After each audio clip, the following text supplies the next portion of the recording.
Recibimos ahora, en las cosas como son, al congresista Eduard Málaga Trillo, quien ha estado en la cumbre sobre calentamiento global, sobre cambio climático en Egipto. Hablaremos sobre eso después, pero lo más urgente, y que además en las últimas semanas en el Perú se había dedicado a promover una moción de vacancia contra el presidente Pedro Castillo, lo que me da ocasión para recordar que hay prófugos de la justicia allegados al presidente Castillo, el exministro Juan Silva de hace 164 días, y el señor Alejandro Sánchez Sánchez, dueño de la casa célebre, entre tanto, de Zarratea hace 42 días, y Fray Vázquez, sobrino del presidente de hace 239 días. Ese es el contexto en el que nos hallamos respecto de nuestro presidente. Pero nos hablará sobre la moción de vacancia también. Pero lo urgente es que nos diga, usted viene ahora de mantener una reunión con los miembros de la Comisión de Alto Nivel de la OEA. Acudió con otros congresistas comprometidos con el tema climático y el tema de nuestro mundo de diversidad étnica y de pueblos amazónicos. ¿Qué les dijo usted? ¿Cuánta escucha encontró que había por parte de los cancilleres y una subcanciller, miembros de esta comisión? Perdón, estamos hablando del tema de la OEA ahora. La OEA, vale. Puesto que vine de una reunión con ellos. Los otros temas están pendientes. Muy bien. No me olvido de los otros temas, pero lo urgente no es la OEA, ¿no? Gracias, Fernando. Buenas noches y un saludo a toda la audiencia. Para empezar, creo que hay que destacar que la misión de alto nivel de la OEA está cumpliendo su trabajo, ¿no? Ellos han venido a escuchar y literalmente es lo que están haciendo con todos los convocados, todos los actores políticos del momento. Y además es pertinente, es una Carta Democrática, es un instrumento pertinente, legal, legítimo, así que no hay objeciones por ese lado. Yo creo que todo se está desarrollando de manera correcta. También debo agradecer el hecho de que nos han dado espacio a quienes no tenemos vocería por ser no agrupados. No agrupados, sí. Exacto, así que las gracias a ellos también por acoger este pedido. Y lo que hemos hecho es, bueno, éramos 5 congresistas presentes, estaba citado el señor Valer, no asistió, estaba Carlos Anderson, estaba el señor Bellido, estaba el señor Picón, estaba yo y estaba también el congresista Quiabra, quien nos vino a acompañar. Entonces, básicamente cada quien se presentó, dio su punto de vista sobre cuáles eran las prioridades a resolver, los problemas más graves, sus posturas al respecto. En el caso mío, para ser más concreto, me centré en la moción de vacancia, y sobre todo en las causales, los argumentos que no tienen tanto que ver con el tema de la corrupción, porque ya muchos se están ocupando de eso. Sí. Entonces ¿Cuáles son esos argumentos que no tienen tanto que ver con la corrupción? Por ejemplo, la alta rotación de ministros, que no es simplemente una incapacidad para gobernar, sino que además es una responsabilidad directa del presidente, porque son los 5 ministros del 74 han sido censurados, el resto han sido producto de su incapacidad, en desmedro de la atención del servicio a la ciudadanía, porque si se desmantela el Estado, pues no tenemos fertilizantes, no tenemos pasaporte, no tenemos seguridad ciudadana, transporte, etc. Entonces hay una inmoralidad en el sentido de que esa alta rotación esté motivada por favorecer actos de corrupción en su entorno cercano.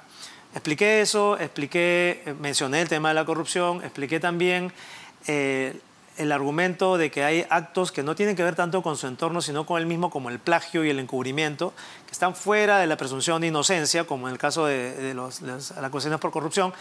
Y finalmente el haber atentado contra la separación de poderes al pisotear las atribuciones del Congreso, hacerle control político, bloqueando, ¿no?, con ese candado de 44 votos, comprando congresistas. Y les dijo usted que usted no es un golpista, tanto más que usted votó por Pedro Castillo. El año pasado. Exactamente, Fernando, empecé con ese argumento, diciendo que quiero que entiendan que esta moción viene preparada por alguien que votó por Pedro Castillo, que votó en contra de la primera moción de vacancia, que trató de creer que había una oportunidad de que convoque a buenos cuadros de gobierno, y sin embargo todo esto pues ha sido básicamente ignorado y finalmente se ha pasado al otro lado. Ahora, un tema que quisiera rescatar de esta conversación, que no solamente entramos en, bueno, cuáles son los argumentos para sacar al presidente o no y por qué, sino que también cuestionar la razón de la venida de esta misión. Esta misión ha sido invocada por una Carta Democrática, que es un documento que tiene artículos. Si tú ves la carta misma del presidente Castillo, escrita por el señor Landa, alude a los artículos 17 y 18 sobre la institucionalidad democrática, el ejercicio del poder, etcétera, que se verían en peligro, ¿no es cierto?, por una supuesta intentona de golpe. Ahora, ellos se refieren a esas condiciones favorables a la democracia basado en lo que la misma Carta define en los artículos 3 y 4. Todo eso está en la Carta de Landa. Nadie ha leído esa Carta Democrática, Fernando, nadie que esté hablando de este tema, muchos en realidad. Entonces yo me concentré en cuestionar el hecho de que hay una paradoja muy, muy flagrante en el sentido que el presidente invoca la Carta sobre una definición de garantías para la democracia que involucra el respeto a la separación de poderes, el respeto irrestricto a la libertad de prensa, los derechos sociales, el ejercicio del buen gobierno, la idoneidad y probidad en los cargos. O sea, son todas cosas en las cuales el presidente mismo ha faltado. Es decir, el presidente está invocando la Carta Democrática sobre atributos, propiedades de la democracia que él ha pisoteado. O sea, él está pisoteando la Carta Democrática y sin embargo la está invocando. Entonces hice alusión a esos puntos, llamando a la reflexión a los miembros de la Comisión de Alto Nivel, diciéndoles, bueno, si ustedes van a concluir finalmente que esto se está centrando en el argumento de la Carta Democrática, entonces van a tener que concluir que el mismo presidente y su PCM están faltando a esta Carta Democrática. Esto es lo que usted les dijo, usted y sus colegas que estaban con usted seguramente hicieron lo mismo. ¿Algo preguntaron los miembros de la Comisión de la OEA? Entiendo que en la mayoría de las entrevistas que han tenido dejaron hablar a sus interlocutores, a nosotros, y solamente hubo preguntas puntuales. En mi caso se me preguntó, bueno, esta tercera moción de vacancia, ¿cuándo se presentaría? Es lo único que me preguntaron.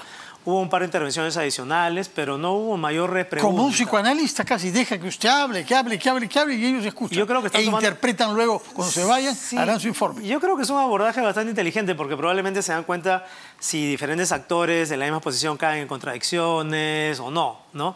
Fue interesante que se produjo una suerte de debate porque teníamos también... ¿Entre ustedes? Sí, posiciones opuestas, ¿no? El señor Bellido estaba presente, ahora es un nuevo agrupado, ¿no? Es oficialista, pero es un nuevo agrupado. Desde hace poco, es un renunciante a Perú Libre. Valga la pero ha sido primer ministro. Exacto, entonces se habló mucho del tema de su designación, del hecho de que no solo Aníbal Torres, sino que él desde ya de su designación cumplió ese papel desestabilizador, de generar enfrentamiento, y su posición... a mí me parece todavía increíble que sigan defendiendo al presidente Castillo con el ánimo de la victimización, pero fue realmente extremo escuchar que el señor cree que uno de los grandes problemas de nuestro sistema de gobierno es apostar por aquellas personas con títulos, con preparación, y que en realidad eso estaba mal. Pues ese es el gran problema, que no damos acceso a las personas que quieren aprender a gobernar, que no saben nada en realidad, o que vienen del pueblo, ¿no? Entonces fue un argumento realmente invertido. Apeló nuevamente a la victimización. El señor Quiabra, el colega Quiabra, apuntó que él había sido responsable de buena parte de esta polarización, del incumplimiento de muchas promesas. Bellido, él es Bellido. Quiabra, Bellido. Sí. Yo le anoté a Bellido que, bueno, realmente para gobernar un país se necesita valor y coraje, y eso no es propio de una victimización, ¿no? Pero también expertise, conocimiento, una idea clara de lo que queremos hacer y cómo lograrlo, ¿no? Es que esta lógica, Fernando, nos lleva al concepto de la oclocracia, ¿no? La oclocracia y la anarquía, que es la decadencia de la democracia, el poder de la turba, el nadie tiene la razón, que se vayan todos es básicamente que se vayan todos porque nadie tiene la culpa, o todos son culpables. Entonces... Ninguno de los miembros de la Comisión de Alto Nivel de la OEA han podido concluir que usted es un golpista porque promueve la vacancia de Pedro Castillo. No tuvieron ese ánimo, definitivamente. Tú te das cuenta mientras hablabas que había cosas que ellos asentían o incluso sonreían porque les quedaba clarísimo. Pero son diplomáticos, ¿no? Tampoco confíen en todos los gestos que cree usted ver, ¿eh? Es correcto, pero yo, digamos, me llevo por un poco mi intuición y mi lectura de las personas. Hay temas en los cuales ellos no reaccionaban, no gesticulaban. Entonces te das cuenta un poco por el carácter de cómo se desarrolló la conversación, de que tenían claras las cosas. Ahora, efectivamente, si uno es desconfiado puede ser que haya una intención que no conocemos, sí. Pero también les hice saber que confiamos en ellos, que sabemos que son diplomáticos de carrera, sabemos que la Carta Democrática fue inspirada, digamos, en la acción de Manuel Rodríguez Cuadros, que está, digamos, asesorando al presidente y que, por lo tanto, siendo una persona tan calificada, pues creemos que... Y de Diego García Sayán, creo, ¿no? ¿Cómo? Y de Diego García Sayán, me parece. Eso no lo tengo tan claro. Él era el canciller el 11 de septiembre. Bueno, pero en todo caso, en este caso no está relacionado a la presidencia de Pedro Castillo. Entonces, me parece importante anotar que hay respeto a la misión de la OEA y también somos conscientes de que lo que venga de su análisis no va a ser vinculante para el Perú. Finalmente está claro que nosotros tenemos que resolver nuestros propios problemas y que si bien ellos nos pueden invocar al diálogo, por ejemplo, el diálogo no se va a dar mientras el presidente no tenga transparencia, no atienda a los medios, en fin. Bueno, en todo caso, comprendieron que usted está promoviendo en el marco de nuestra Constitución una moción de vacancia, después de haber votado contra la moción que se formuló inicialmente, y le preguntaron cuándo estaría presentada esta moción. ¿Qué cosa contestó usted? Que no tiene fecha, que esta moción se diferencia no solamente en el tiempo, ¿no? Que ahora hay mucho más argumentos que antes, sino también en la lógica de su presentación. Es decir, los tiempos son distintos. Primero nos hemos encargado de trabajarla durante meses, luego socializarla, no presentarla, que queremos que la fuerza de los argumentos tenga más peso que las rivalidades políticas. Entonces, finalmente, la ciudadanía o los congresistas van a entender que es conveniente o no es pertinente remover al presidente basado en la lectura y en la comprensión de esos argumentos. Entonces, lo que les he dicho es que el tiempo de presentación, el momento de presentación de la moción será cuando se dé ese momentum que va a causar la acumulación de hechos de corrupción y de investigación. De acuerdo. ¿Cuántas firmas tiene ya? Me parece que 67. Más o menos eran las que tenían hace 2 semanas, ¿cuándo? Bueno, hace 2 semanas que estuve en Egipto. ¿Una nueva firma? Sí, pero a ver, hay la narrativa de que se ha enfriado, se ha congelado, y en realidad hemos estado en diferentes actividades. Yo he estado 2 semanas fuera representando a Perú en la COP. Hablemos entonces sobre esas 2 semanas. Solamente para cerrar el tema, no, digamos, he tenido otras prioridades en el momento, ahora he regresado, retomamos eso, y el objetivo no es necesariamente, sí sería ideal, pero no es necesariamente llegar a 87 firmas, porque hay personas congresistas que no van a firmar, pero sí van a votar. Entonces yo creo que ya estamos muy por encima de presentarla, de admitirla a debate, y lo que falta es completar esos 20 votos. De acuerdo. Nos quedan 2 minutos, de manera que yo quisiera preguntarle justamente sobre la cumbre de cambio climático a la que asistió usted en Egipto. ¿Qué compromisos adoptó el Perú? ¿Y quién asistió en representación de nuestro país, que sabemos que es muy vulnerable al calentamiento a causa de nuestra Amazonía, a causa de nuestros glaciares tropicales y a causa de nuestro desierto?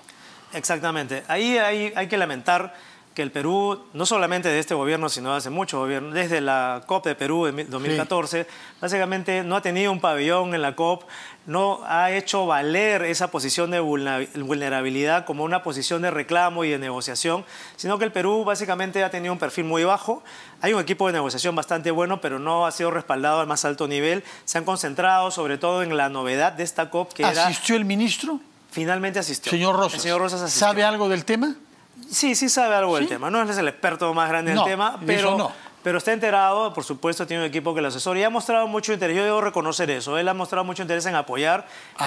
Porque acá no lo hemos escuchado mucho. Bueno, vamos a ver. Ni cuando fue, ni cuando regresó. Vamos a ver si cumple con ese compromiso. Pero hemos hablado, ¿cuál es el compromiso que ha adoptado el Perú? Por ejemplo, que Perú tenga un pabellón en la próxima COP. Porque no ha tenido, Colombia, Chile, Brasil tienen... Bueno. Y el siguiente punto es también que hemos pedido que los parlamentarios tengamos un lugar en la mesa de negociación para hacer control político, para hacer representación, porque muchas veces la brecha entre que se haga una promesa de reforestar, proteger los bosques, los océanos, etcétera, o transición energética, a que se cumplan en nuestra realidad, depende de que haya transparencia, de que haya rendición de cuentas, que es algo que no se ha dado mucho, porque creo que es la función de los parlamentarios. Bueno, concluyo entonces que le ha hecho bien estar en Egipto y que ha regresado moderadamente optimista respecto de lo que la OEA pueda significar en su informe, moderadamente optimista respecto de la moción de vacancia y moderadamente optimista sobre la responsabilidad de nuestras autoridades públicas frente al desafío del cambio climático. Fernando, muy optimista en todos los sentidos. Muy optimista. Yo creo que hay que apostar por el país, hay que creer por el país, y si hay que dar un mensaje positivo a la ciudadanía es que tarde o temprano, depende de nosotros finalmente, encargarnos de los temas urgentes del país. ¿Qué queremos como país? ¿Cuál es nuestra visión del país? ¿Qué problemas queremos resolver y a dónde queremos llevar? Y asistir a estas cumbres internacionales con algunos de mis colegas es importante para darse cuenta el lugar que tiene el Perú y el lugar que debería tener el Perú en el mundo. Entonces, frente a eso, los problemas que tenemos realmente son bastante pequeños y deberíamos resolverlos más rápidamente. Muchas gracias por su presencia, muchas gracias por intentar compartir ese optimismo que es más que moderado, por lo que veo. De manera que le agradezco sinceramente eso y ya conversaremos más ampliamente sobre su trabajo como congresista al que se reincorpora después de haber asistido a esta cumbre. Ha sido Edward Málaga Trillo, congresista no agrupado, que ha tenido la amabilidad de venir acá poco después de reunirse con los miembros de la Comisión de Alto Nivel de la OEA. Vamos a hacer una pausa y retomamos el segmento final de Las Cosas Como Son.